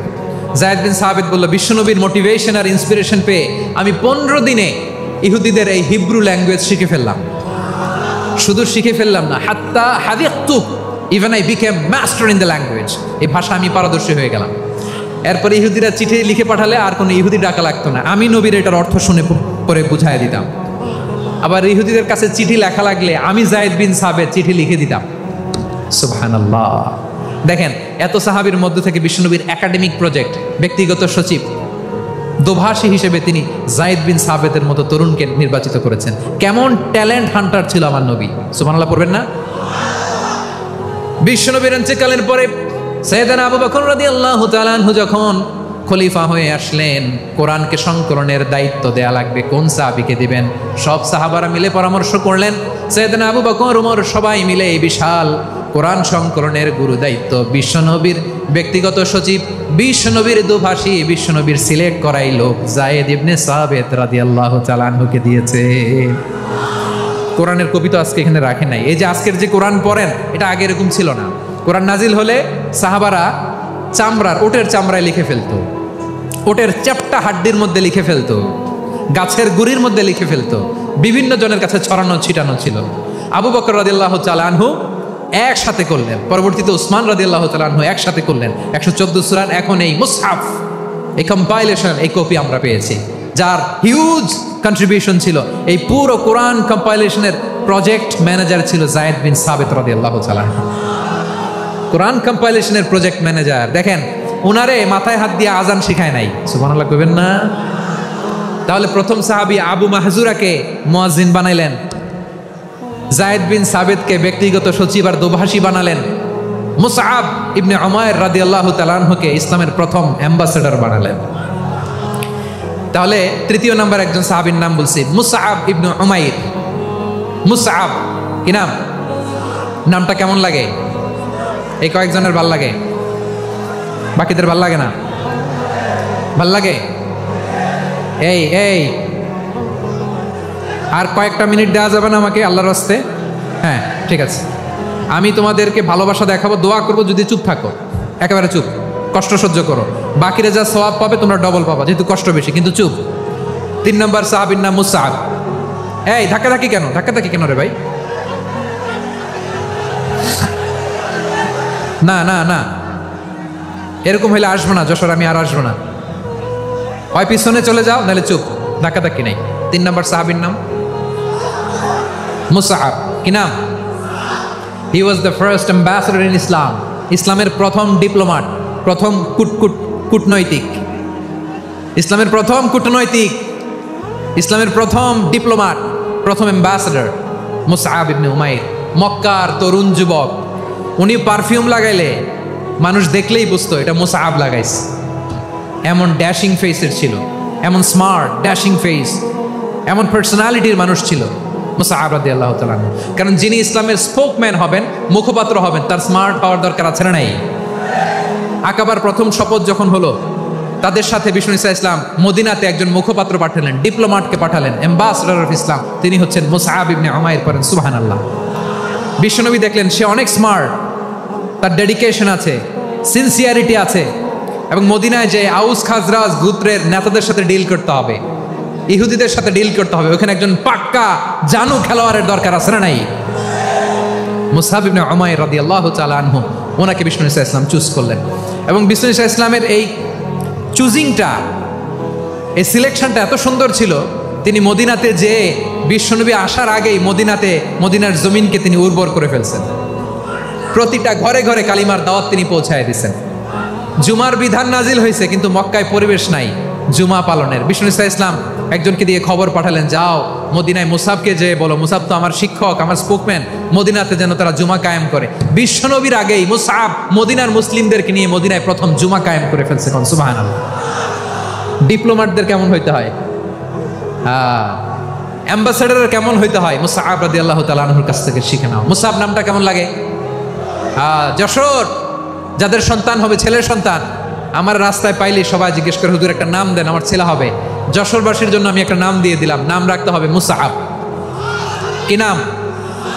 নামটা যাদের ভাল লাগে, ছেলে সন্তান অনাগত আসবে, মনে চাইলে নাম রেখে দিবেন মুসআব রাদিয়াল্লাহু তাআলা আনহুর নামে মুসআব। তাহলে মুসআব রাদিয়াল্লাহু তাআলা আনহুকে বিশ্বনবী ল্যাঙ্গুয়েজ শিখান নাই, সফট স্কিল শিখান নাই। যায়েদ রাদিয়াল্লাহু তিনি হিব্রু ল্যাঙ্গুয়েজ শিখেছেন, সুরিয়ানি শিখেছেন, কিন্তু মুসআবকে তিনি বানিয়েছেন the spokesman of Islam, the first diplomat, the ambassador of Islam. সুবহানাল্লাহ পড়বেন না? আব্দুল্লাহ ইবনে আব্বাস রাদিয়াল্লাহু তাআলা আনহু, বিশ্বনবীর কাজিন, চাচাতো ভাই। আবার মাইমুনা রাদিয়াল্লাহু তাআলা আনহু, মাইমুনা নবীর স্ত্রী, তিনি ছিলেন আব্দুল্লাহর আপন খালা। তো নবীর বউ যদি ওনার খালা হয়, নবী তার কি? বুঝে নাই, নবী তার কি? খালু। তাহলে সম্পর্ক অনেক গভীর, কাজিন আবার খালু। ছোট্ট মানুষ, তাই রাতে মাঝে মাঝে ঘরে থাকতো। বিশ্বনবী দেখলেন আব্দুল্লাহ যেহেতু আমার ঘরে ঢুকতে পারে, আব্দুল্লাহরে এই উম্মতের বড় শিক্ষাবিদ বানাইতে হবে। কথা বোঝে নাই? আব্দুল্লাহকে কি বানাইতে হবে? শিক্ষাবিদ, এডুকেটর অফ দিস উম্মাহ, এই উম্মার শিক্ষাবিদ বানাইতে হবে। তাই আব্দুল্লাহ ইবনে আব্বাসকে বিশ্বনবী হাতে কলমে শিক্ষা দিয়েছেন। আহারে, আর এরপরে যে কি ভাষা আসবে তোমাদের জন্য আমার মুখ থেকে আমি নিজেও জানি না, আমি নিজেও জানি না। 1 ঘন্টা যাবত ধাক্কা ধাক্কি মারামারি। তো আসতে বলছে কে তোমাকে? পেছনে চলে যাও, জায়গা না পেলে। পুরো প্রোগ্রামটাই নষ্ট করে দিল। জি, আমার দিকে তাকান, আমি শেষ করে দিচ্ছি। হবে না, ইন্টেলেকচুয়াল আলোচনা এখানে হবে না, আমি বুঝতে পারছি, আমি শেষ করে দিচ্ছি। আব্দুল্লাহ ইবনে আব্বাস রাদিয়াল্লাহু তাআলা আনহু, মনোযোগ দিয়ে কয়েকটা মিনিট শুনুন, আমি এখনই শেষ করে দিচ্ছি, এরপর আওয়াজ করবে। এই যে এগুলো কি আমি বুঝলাম না। আমি বললাম না সব করা যাবে, বসে যাও, শুয়ে যাও, চলে যাও, আওয়াজ করা যাবে না। অন্যকে বসো এটাও বলার দরকার নাই, জাস্ট এদিকে তাকাও। আল্লাহ। আব্দুল্লাহ ইবনে আব্বাস রাদিয়াল্লাহু তাআলা আনহু, ওনাকে বিশ্বনবী হাতে কলমে শিক্ষা দিয়েছেন, যেহেতু উম্মতের শিক্ষাবিদ হবেন, এডুকেটর হবেন। তো বিশ্বনবী রাতে যখন তাহাজ্জুদ পড়তেন, ছোট্ট আব্দুল্লাহ ঘরে থাকতো, বুঝতে পেরেছেন? ছোট্ট মানুষ তো ঘরে থাকতো। তো বিশ্বনবী তাহাজ্জুদের জন্য একবার দাঁড়িয়েছেন। ছোট্ট আব্দুল্লাহ অজু করে দাঁড়াইছে। আচ্ছা বলেন তো, ইমাম আর মুসল্লি মোট যদি দুইজন হয়, একজন ইমাম একজন মুসল্লি, তো মুসল্লি ইমামের কোন দিকে দাঁড়াবে? ডানে দাঁড়াবে। ছোট্ট আব্দুল্লাহ বুঝে নাই, বিষ্ণুনবী তাহাজ্জুদ শুরু করেছেন, উনি ইক্তেদা করছেন আর দাঁড়াইছেন বায়ে। কোথায় দাঁড়িয়েছেন? আব্দুল্লাহ বলেন, যখন আমি বায়ে দাঁড়ালাম, আখাযা রাসূলুল্লাহ সাল্লাল্লাহু আলাইহি ওয়াসাল্লাম উযুনি আল ইউমনা ইয়াফতিলুহা, বিষ্ণুনবী নামাজরত অবস্থায় আমার কান ধরে টেনে আমার ডান দিকে এনে দাঁড় করায় দিলেন। পড়েন সুবহানাল্লাহ। দেখেন, হাতে কলমে শিক্ষা। আর জীবনে ভুলাবে? কথা কয় না, আর ভুলাবে? আর ভুল হবে না। এভাবে বিশ্বনবীর অনেক সঙ্গ পেয়েছেন, সফর করেছেন, একই বাহনে বসেছেন, এক বাহনে বসে লম্বা নাসিহত করেছেন, বলেছেন, ইয়া গোলাম ইহফাদিল্লাহ ইয়াহফাজকা ইহফাদিল্লাহ তাজিদহু তুজাহাক ইদা সাআলতা ফাসআলিল্লাহ ওয়া ইদা ইসতাআনতা ফাসতাইন বিল্লাহ। আল্লাহর বিধান মানো, আল্লাহর বিধান রক্ষা করো, আল্লাহ তোমায় রক্ষা করবে। আব্দুল্লাহ, চাইতে হলে আল্লাহর কাছে চাও, সাহায্য চাইতে হলে আল্লাহর কাছে সাহায্য চাও। মনে রাখো, গোটা বিশ্বের সবাই যদি তোমার সাহায্য করতে চায়, ততটুকুই করতে পারবে যতটুকু আল্লাহ তোমার নসিবে রেখেছে। গোটা বিশ্ব যদি তোমার বিরুদ্ধে ষড়যন্ত্রে দাঁড়িয়ে যায়, ক্ষতি ততটুকু করতে পারবে যতটুকু তোমার জন্য বরাদ্দ আছে, এর বাইরে কিছু করতে পারবে না। আওয়াজ করে বলেন ঠিক কিনা? এভাবে হাতে কলমে শিখিয়েছেন, বিশ্বনবী সঙ্গ পেয়েছেন। ওনাকে বিষ্ণু ইসা ইসলাম শিক্ষাবিদ, এডুকেটর অফ দিস উম্মাহ হিসেবে সিলেক্ট করেছেন, হাতে কলমে শিখিয়েছেন। বিশ্বনবী একবার প্রকৃতির ডাকে সাড়া দিয়ে এসেছেন। এখন কি করতে হবে? নামাজের জন্য অজু করতে হবে। বিশ্বনবী এসেই দেখেন অজুর বদনায় পানি ভরা, খুশি হয়ে গেলেন, বললেন, কে রেখেছে পানি? একজন বলল, আব্দুল্লাহ রেখেছে। বিশ্বনবী অত্যন্ত খুশি হলেন, খুশি হয়ে একটা দোয়া করলেন, বললেন, আল্লাহুম্মা ফাক্কিহু ফিদ্দীন ওয়া আল্লিমহু তা'ওয়ীল। আল্লাহ, তুমি আব্দুল্লাহকে দ্বীনের বুঝ দিও আর কোরআনের তাফসীর শিক্ষা দিও। বিশ্বনবীর এই দোয়া এমন লাগছে, উনি রঈসুল মুফাসসিরিন, এই পৃথিবীতে যত মুফাসসির ছিল, যত মুফাসসির আসবে, সকল মুফাসসিরের সম্রাট হিসেবে স্বীকৃত হয়েছেন আব্দুল্লাহ ইবনে আব্বাস। বিশ্বনবী ওনারা আজান শিখান নাই, বিশ্বনবী ওনারা ল্যাঙ্গুয়েজ শিখান নাই, বিশ্বনবী ওনারা অ্যাম্বাসাডার বানান নাই, হাতে কলমে শিক্ষা দিয়েছেন। ছোট্ট মানুষ, বিশ্বনবী ইন্তেকাল করলেন, আবু বকরের সময় গেল, ওমরে ফারুকের খেলাফত, তখনও তিনি তরুণ। ওমরে ফারুক রাদিয়াল্লাহু তাআলা আনহু ওনার ক্যাবিনেট মিনিস্ট্রির বৈঠকে এই আব্দুল্লাহ ইবনে আব্বাসকে পাশ দিয়ে বসায় রাখতেন। বয়স্ক সাহাবারা এটা পছন্দ করতো না, তারা বলতো, ঘটনা কি? আব্দুল্লাহর মতো ছেলে নাতি আমাদের আছে, এরা কেন রাখে ওমরে ফারুক? ওমরে ফারুক এটা টের পেলেন, তিনি বুঝতে পারলেন যে ক্যাবিনেট মেম্বাররা এটা পছন্দ করে না, ছোট্ট আব্দুল্লাহরা কেন রাখি, কেন যে রাখি, এটা একদিন বুঝাবো। একদিন মিটিংয়ে তিনি সবাইকে বললেন, ইদা জাআ নাসরুল্লাহি ওয়াল ফাতহ। এই আয়াত দ্বারা উদ্দেশ্য কি বলেন তো মুরব্বী সাহাবীরা? এক সাহাবী বলেন, এই সূরা দ্বারা উদ্দেশ্য, আল্লাহ বলেছেন আমাদেরকে বিভিন্ন ল্যান্ড, বিভিন্ন এলাকা বিজয় করতে হবে। ওমরে ফারুক বললেন, না, হয়নি। আরেকজন বললেন, বিজয় হওয়ার পর আমাদের বেশি বেশি আল্লাহর বরত্বের ঘোষণা দিতে হবে, এটা উদ্দেশ্য। ওমরে ফারুক বললেন, না, হয় নাই। যারা জিজ্ঞেস করেন কেউ পারে না। সব শেষে বিশ্বনবী ছোট্ট আব্দুল্লাহরে বলেন, আব্দুল্লাহ, ইদা জাআ নাসরুল্লাহি ওয়াল ফাতহ, এর দ্বারা উদ্দেশ্য কি বলো তো? ছোট্ট আব্দুল্লাহ বলেন, হুয়া আজালু রাসূলিল্লাহ। এই আয়াত দ্বারা বিশ্বনবীর বিদায়কে উদ্দেশ্য নেওয়া হয়েছে। ওমরে ফারুক বলেন, হাদা হুয়া, এটাই তো সঠিক উত্তর, এটাই সঠিক তাফসীর এই আয়াতের। কারণ ইদা জাআ নাসরুল্লাহি ওয়াল ফাতহ, যখন আল্লাহর সাহায্য আর বিজয় আসবে, ওয়ারাআইতান নাসা ইয়াদখুলুনা ফি দীনিল্লাহি আফওয়াজা, আপনি দেখবেন দলে দলে, ঢলে ঢলে, বানের পানির মতো মানুষ ইসলামের দিকে ঢুকতেছে, ইসলামের বিজয় হয়েছে। তো ইসলামের বিজয়ের মিশন নিয়ে নবী আসছে, বিজয়ী যখন হয়ে গেছে, এখন তো নবীর বিদায় হবে। জোরে বলেন ঠিক কিনা? কোন সাহাবী এই সূক্ষ্ম কথাটা ধরতে পারে নাই, ওই আব্দুল্লাহ ছাড়া। আব্দুল্লাহ যখন উত্তর দিছে, সব সাহাবীদের টনক নড়েছে। এরপর থেকে কোনো ক্যাবিনেট মিটিংয়ে আর কোনো সাহাবারা কোনো প্রশ্ন করে নাই। আওয়াজ করে পড়েন সুবহানাল্লাহ। বিশ্বনবী আব্দুল্লাহ ইবনে আব্বাসকে দ্য এডুকেটর অফ দ্য উম্মাহ, উম্মার শিক্ষাবিদ হিসেবে গ্রহণ করেছেন। আওয়াজ করে পড়তে হবে আল্লাহু আকবার। সাহাবীদের নামগুলো মনে থাকবে? এক নম্বরে আবু মাহজুরা, মুয়াজ্জিন বানাইছেন। যায়েদ ইবনে সাবিত, দোভাষী, ট্রান্সলেটর অফ প্রফেট, এবং তিনি ছিলেন বিশ্বনবীর ব্যক্তিগত সচিব। Musab ibn Umair, the first ambassador and diplomat of Islam. Abdullah ibn Abbas, এই উম্মার সবচেয়ে বড় এডুকেটর, শিক্ষাবিদ। আরেকজন ছিল আব্দুল্লাহ ইবনে মাসউদ রাদিয়াল্লাহু তাআলা। দুই আব্দুল্লাহ, আব্বাস গেল, আরেকজন হচ্ছে মাসউদ। মক্কার তরুণ, ছাগল পালতো মুশরিকের। বিশ্বনবী আর আবু বকর রাদিয়াল্লাহু তাআলা আনহু একবার গেলেন, যে দেখে এই তরুণ দাঁড়ায় আছে। বিশ্বনবী বলেন, আমি খুব ক্ষুধার্ত, তোমার কাছে কি দুধ আছে ছাগলের? আব্দুল্লাহ ইবনে মাসউদ বলে, আছে। ওয়ালাকিন আনা মু'তামান, কিন্তু যে দুধ আছে এটা আমানতের, আমি দিতে পারবো না। বিশ্বনবী এইটা শুনেই তারা টার্গেট করে ফেলছে। আনা মু'তামান, দুধ আছে, কিন্তু এটা আমার মালিকের, আমি তো দরদ দেখাই, আমার মালিকের দুধ আপনি পথিক, আপনারা দিতে পারি না। বিশ্বনবী টার্গেট করে ফেলছেন, এরে আমার কাজে লাগাইতে হবে। বিশ্বনবী বললেন আচ্ছা ঠিক আছে দুধ দিও না, কিন্তু এমন ছাগি আছে কিনা যেই ছাগির সাথে কোনো ছাগলের মিলন হয় নাই, তার ওলানে দুধও আসে নাই, বাচ্চাও নাই, এরকম ছাগির থেকে যদি আমি দুধ খাই তাহলে তো সমস্যা নাই। বলতেছে এরকম ছাগির থেকে দুধ খাইলে সমস্যা নাই, কারণ এরকম ছাগির ওলান থেকে দুধ আসবেও না। বলতেছে ঠিক আছে এরকম একটা ছাগি নিয়ে আসা হলো। বিশ্বনবী বিসমিল্লাহ বলে ওই ছাগির ওলানে হাত দিলেন। হাত দিতে দেরি পুরো ওলানটা দুধে ভরে যেতে দেরি হয় না।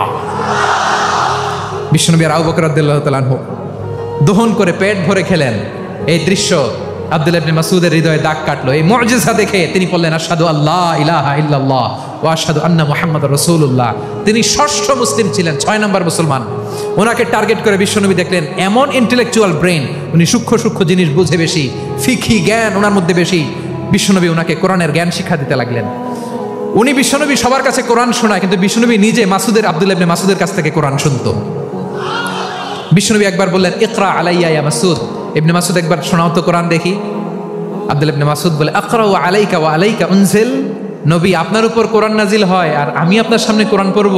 বিশ্বনবী বললেন ইন্নী উহিব্বু আন আসমাআহু মিন গায়রি, আমি নিজে পড়তে যেমনি ভালোবাসি অন্যে পড়ুক আমি শুনবো, এটাও আমি ভালোবাসি। সূরা নিসা তিনি তেলাওয়াত করে শুনিয়েছেন। এমন সূক্ষ্ম সূক্ষ্ম বিষয় বিশ্বনবী ওনাকে ধরিয়ে দিয়েছেন। উনি হয়ে গিয়েছেন আব্দুল্লাহ ইবনে আব্বাস হয়েছেন রাইসুল মুফাসসিরিন, উনি হয়ে গিয়েছেন ফাকিহুল উম্মাহ। ওনার চাইতে বড় ফকি এই পৃথিবী আর দেখবে না। চিল্লায় বলেন সুবহানাল্লাহ। উনি বলতেন ওয়াল্লাহি ওয়াল্লাহি ইল্লাযী লা ইলাহা গায়রু মা উনজিলাত সূরাতুন ইল্লা ওয়া আনা আ'লামু আইনা উনজিলাত ওয়া ফীমা উনজিলাত। বিশ্বনবী এমন ভাবে কোরআনের দার্স আমাকে দিয়েছেন, কোরআনে যত সূরা নাজিল হয়েছে যেখানে নাজিল হোক না কেন আমি জানি এটা কোথায় নাজিল হয়েছে এবং কোন প্রেক্ষাপটে নাজিল হয়েছে। এমন একটা সূরা নাই যে সূরার কোথায় নাজিল হয়েছে আমি মাসুদের জানা নাই, কোন প্রেক্ষাপটে নাজিল হয়েছে আমার জানা নাই। এরকম ঘটবে না। চিল্লায় বলেন আল্লাহু আকবার। এই আব্দুল্লাহ ইবনে মাসউদ রাদিয়াল্লাহু তাআলা ওমর ফারুকের সময় কুফার চিফ জাস্টিস ছিলেন। কুফা নগরীর চিফ জাস্টিস বুঝেন নাই? বিচারপতি। কি ছিলেন? সবাই বলে নাই কি ছিলেন? বিচারপতি ছিলেন। এবং ওনার যে ফিকহি জ্ঞানের ধারা, এটাই আলকামা, ইব্রাহিম আন-নাখাই, হাম্মাদ ইবনে সুলাইমান হয়ে ইমাম আবু হানিফা পর্যন্ত পৌঁছেছে। এবং ওনার ফিকহি জ্ঞানের ধারাই হানাফি মাযহাবে অ্যাকসেপ্ট হয়েছে। আজও এগুলো হানাফি মাযহাবে চর্চিত হয়। হানাফি মাযহাবের সব ফিক আব্দুল্লাহ ইবনে মাসউদের ফিকহি জ্ঞানের ধারা থেকে নেওয়া হয়েছে। চিল্লায় পড়েন সুবহানাল্লাহ। তাহলে উনাকে বিশ্বনবী বানিয়েছেন জুরিস্ট, আইনবিদ, ফাকিহ। ওনারে আজান শিখান নাই। হিউম্যান রিসোর্স ডেভেলপমেন্ট কিভাবে করবেন, মানব সম্পদের উন্নয়ন কিভাবে করতে হয়, কিভাবে যার যেখানে প্রতিভা কাজে লাগাতে হয় উনি দেখিয়েছেন। সুবহানাল্লাহ পড়বেন না? খালিদ বিন ওয়ালিদ নাম শুনছেন? কে কে শোনেন নাই হাত তোলেন। কি ছিলেন? বীর যোদ্ধা ছিলেন খালিদ বিন ওয়ালিদ। কিন্তু তিনি ইসলাম ধর্ম গ্রহণ করেছেন অনেক দেরিতে, 8ম হিজরিতে। তার মানে 8ম হিজরির আগে উনি মুশরিকদের পক্ষে লড়াই করেছেন। ওনার হাতে কত মুসলিম সাহাবী যে নিহত হয়েছে হিসাব নাই। বিশ্বনবী টার্গেট করে রাখছে, তুমি আমাদের মুসলিমদের এত ক্ষতি করলা, তুমি যখন মুসলমান হবা তোমার দিয়ে আমি এমন কাম করামু যেটা আর কেউ করতে পারবে না। সুবহানাল্লাহ নাই? যশোর ক্লান্ত হয়ে গেছে।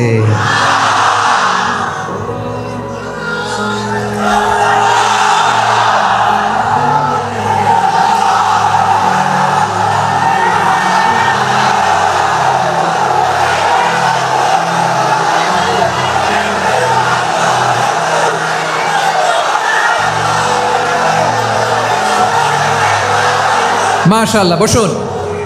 বসুন।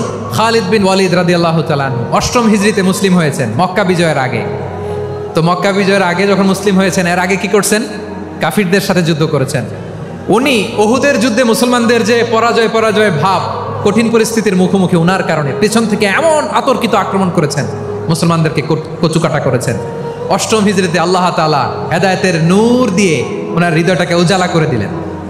লা ইলাহা এটা এমন বাণী যার হৃদয়ে একবার টাচ খাবে এইটা থেকে সে আর পালিয়ে বেড়াতে পারে।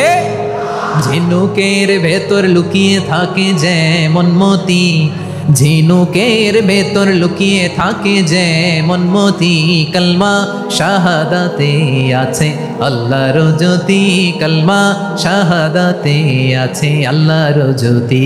ঠিক কিনা বলেন? মক্কা বিজয়ের আগে মুসলিম হলেন, হওয়ার পরেই বিশ্বনবীর টার্গেট ফুলফিল হলো। ওই যে টার্গেট করে রেখেছেন আর দোয়া করেছেন, খালিদ বিন ওয়ালিদ যদি মুসলিম হয় তাকে আমি মিলিটারি চিফ বানাবো।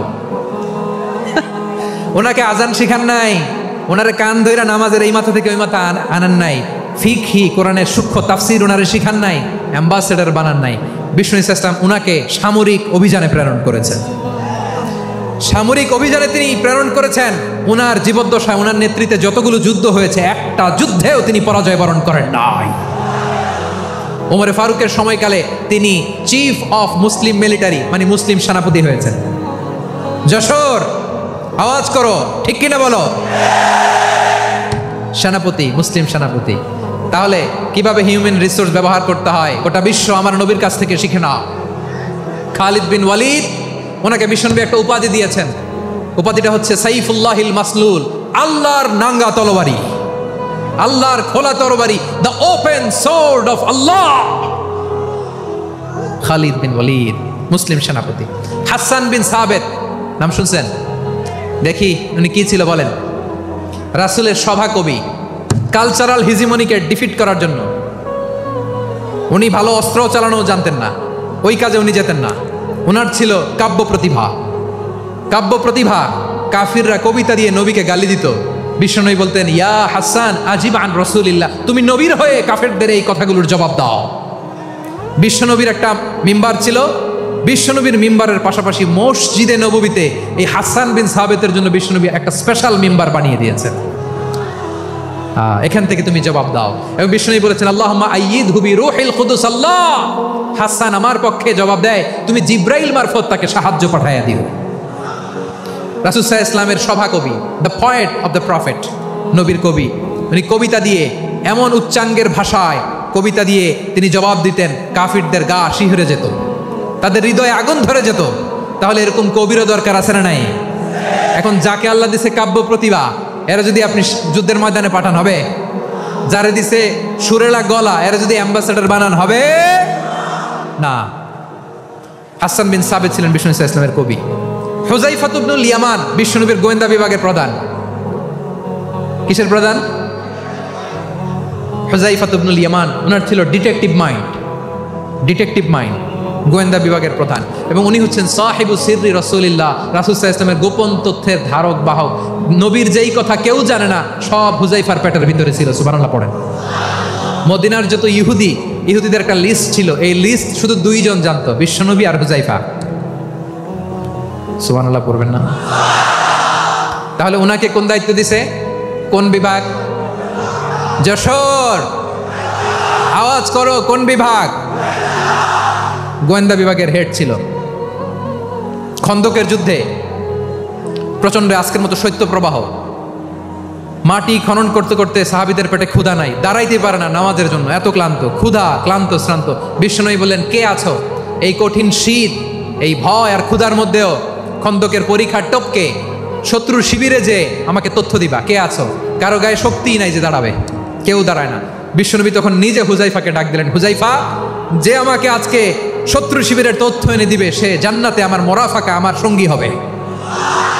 হুযায়ফা রাদিয়াল্লাহু ইবনুল ইয়ামান জীবনের ঝুঁকি নিয়ে এই ক্ষুধা, শৈত্য প্রবাহ, কোল্ড ওয়েভসকে উপেক্ষা করে পরীক্ষা টপকে শত্রু শিবিরে যে সবার কথাগুলো চুপে চুপে শুনে বিশ্বনবীর দরবারে এসে গোয়েন্দাদের মতো তথ্য সরবরাহ করেছে।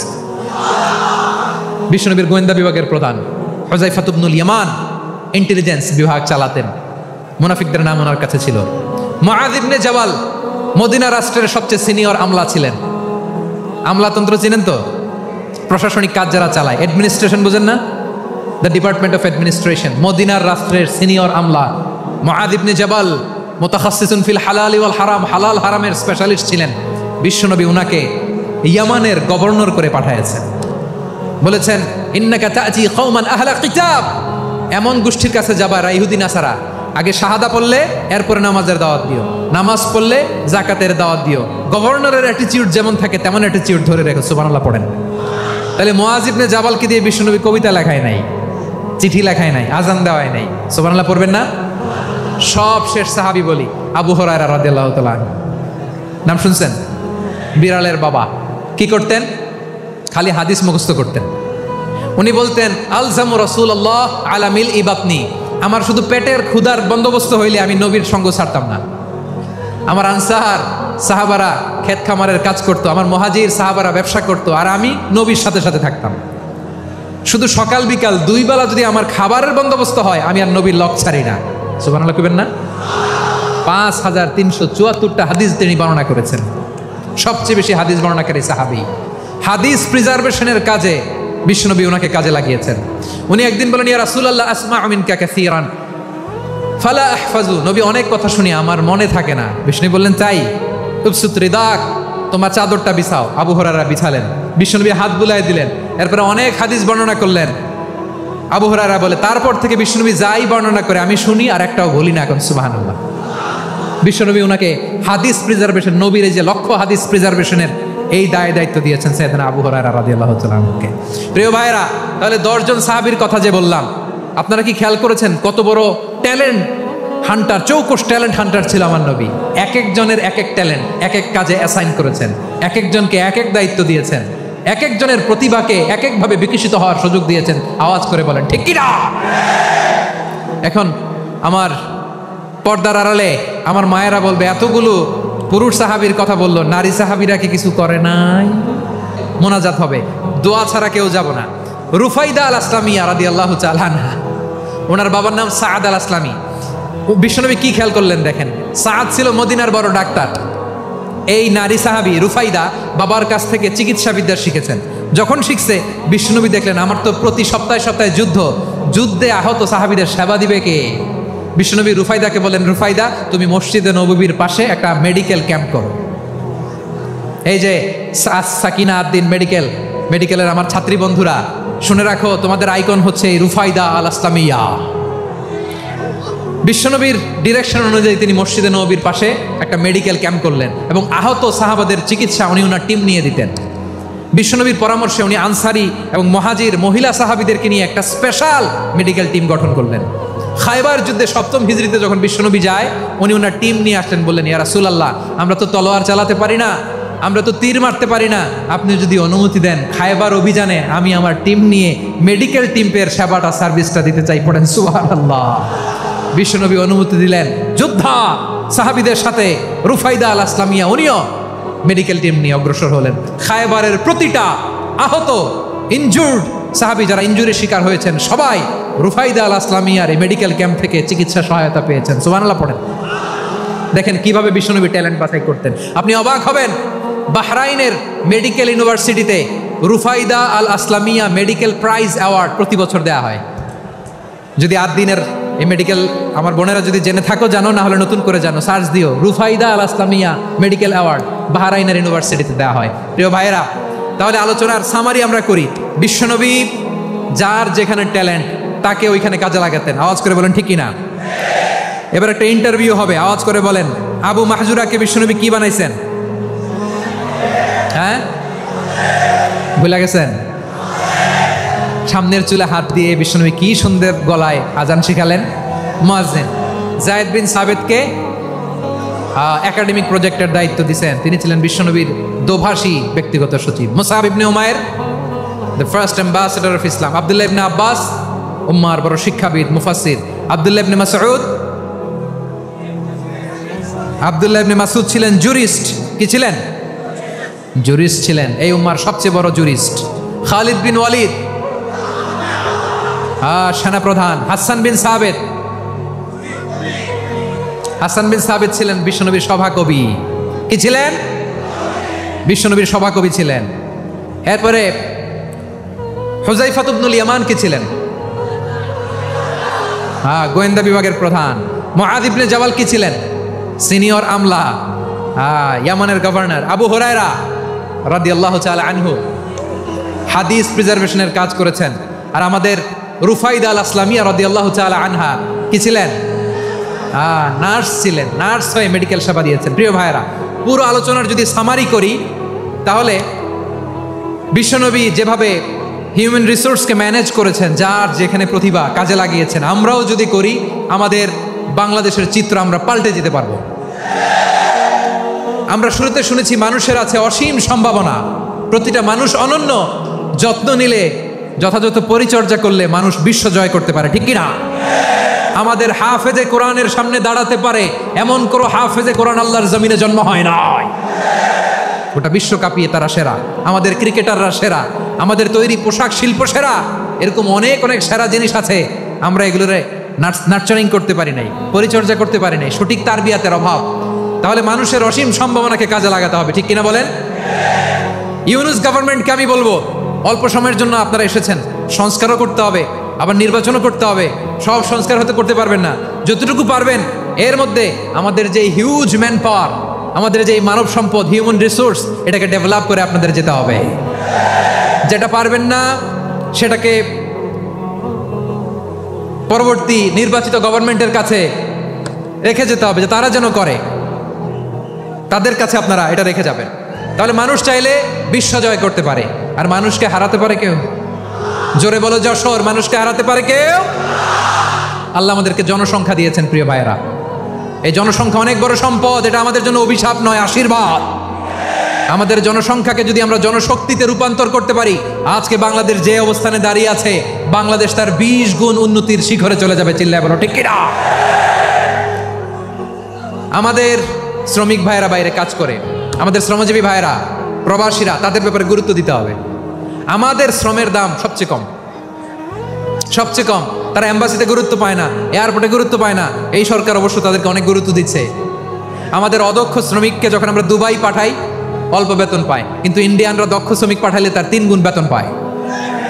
আমরা আমাদের শ্রমিকদেরকে অদক্ষভাবে আর পাঠাতে চাই না, দক্ষ শ্রমিক পাঠিয়ে আমরা রেমিটেন্সের বন্যা বইয়ে দেব। আমাদের শ্রমিকদের পাঠানো রেমিটেন্সের টাকায় সচল থাকে আমার দেশের অর্থনীতির চাকা। তাদেরকে সবচেয়ে গুরুত্ব দিতে হবে। আমরা পেয়েছি ফ্রিডম ফাইটার, মুক্তিযোদ্ধা, আর আমার প্রবাসী ভাইরা হচ্ছে রেমিটেন্স ফাইটার, জোরে বলো ঠিক কিনা? তাহলে আমাদের এই জনশক্তিকে জনসম্পদে ট্রান্সফর্ম করতে হবে, ঠিক কিনা বলেন? সরকার জনগণকে এভাবে পলিশ করতে হবে। মা বাবারা ছেলে মেয়েদের মধ্যে কার কোন যোগ্যতা তাকে ওইভাবে কাজে লাগাতে হবে। সবার A+ পাওয়ার কোনো দরকার নেই। আমাদের দেশে একটা টেন্ডেন্সি আছে, পরীক্ষায় A+ না পাইলে তুই কি করলি, পাশের বাড়ির ছেলে A+ পাইছে, যা ওর পা ধোয়া পানি খা। কি খা? তা আমি ভাবছি যে পা ধোয়া, A+ পাওয়া ছেলেদের পা ধোয়া পানির একটা পানির ব্র্যান্ড বানাইতে হবে, এরকম লেখা থাকবে A+ পাওয়া ছেলেদের পা ধোয়া পানি। খাওয়া নাই, এগুলার খাওয়া নাই, ওরে আল্লাহ A+ পাওয়ার জন্য বানাইছে, আর আপনার ছেলেকে এই A+ গুলারে নিয়ন্ত্রণ করার জন্য আল্লাহ বানাইছে। ওকে দিয়ে আল্লাহ কি করবে আপনি জানেনই না। একটা A+, একটা A গ্রেড একটা মানুষের জীবনকে ঠিক করে দিতে পারে না। আপনার ছেলেকে আল্লাহ অন্যদিকে যোগ্যতা দিয়েছে, ওদের মনোবল ভাঙবেন না, খবরদার, খবরদার। ছেলে মেয়েদের মনোবল ভাঙবেন না। যাকে দিয়ে যেটা হবে তাকে দিয়ে সেটা করতে হবে, তার প্রতিভাকে সেভাবে কাজে লাগাতে হবে। তাহলে বাংলাদেশ, আমাদের এই জনসংখ্যা জনসম্পদে রূপান্তরিত হবে। আমাদের সরকারের তত্ত্বাবধানে আমাদের 18 কোটি জনগণ দক্ষ জনশক্তিতে রূপান্তরিত হোক, আমরা চাই কি চাই না? আমরা ভালো মানুষ, শ্রেষ্ঠ মানুষ হতে চাই কি চাই না? ওই জাপানিজদের মতো সৎ, ওই ইউরোপিয়ানদের মতো কালচার, আমাদেরকে আল্লাহ তাআলা কোরআন সুন্নাহ অনেক কিছু দিয়েছেন। যেহেতু বর্তমানে আমরা দেখছি তারা সৎ, তাদের মধ্যে ভ্যালিউ আছে, সেগুলো আমাদের মধ্যে আনার দরকার আছে না নাই?